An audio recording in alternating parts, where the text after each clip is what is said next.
नवापूर तालुक्यातील सर्वप्रथम Marathi YouTube news channel Navapur live news NLN आपल्या हक्काचे व विश्वासाचे व्यासपीठ।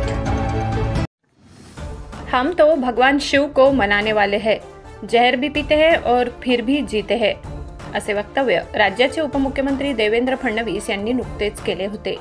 या पाठीमागे त्यांचा उद्देश फार महत्त्वाचा होता। त्यांना राज्यातील जनतेला कमी शब्दात बरंच काही सांगायचं होतं।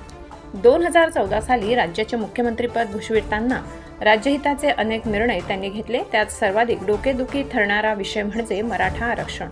या आरक्षणावरून त्यांच्यावर अत्यंत खालच्या पातळीत जरांगेसारखा मराठा उपोषण करता अभ्यासाविना जे तोंडात येईल ते बोलून राज्याच्या उच्च पदस्थ असलेल्या उपमुख्यमंत्री देवेंद्र फडणवीस यांच्यावर निशाणा साधला। देवेंद्र फडणवीस मुख्यमंत्री असताना मराठा समाजहिताचे अनेक निर्णय घेतले। सारथी संस्थेची स्थापना केली।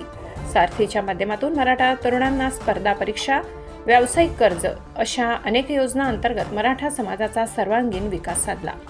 मराठा समाजाला आरक्षण देऊन ते टिकवणं असेल, अण्णासाहेब पाटील महामंडळद्वारे कर्ज योजना असेल, असे अनेक फायदे पोहोचवले।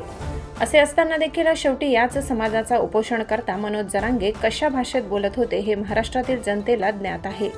ते वेगळं सांगायची गरज नाही। 2022 मध्ये पक्षाच्या आदेशानुसार उपमुख्यमंत्री पदावर रुजू होऊन राज्यहिताचे कार्य केले। अनेकदा विरोधकांनी देखील अशा प्रकारे चक्रव्यूह रचण्याचा प्रयत्न केला, पण देवेंद्र फडणवीस यांनी ही सर्व वादळं पेलवलीत। राज्याचे मुख्यमंत्री उपमुख्यमंत्री पदाची शपथ घेताना देखील स्वच्छ निर्मळपणे त्यांनी माझी कामे निष्ठापूर्वक व शुद्ध बुद्धीने पार पाडेल असे आश्वासन राज्यातील जनतेला दिले व त्याला ते जागले देखील।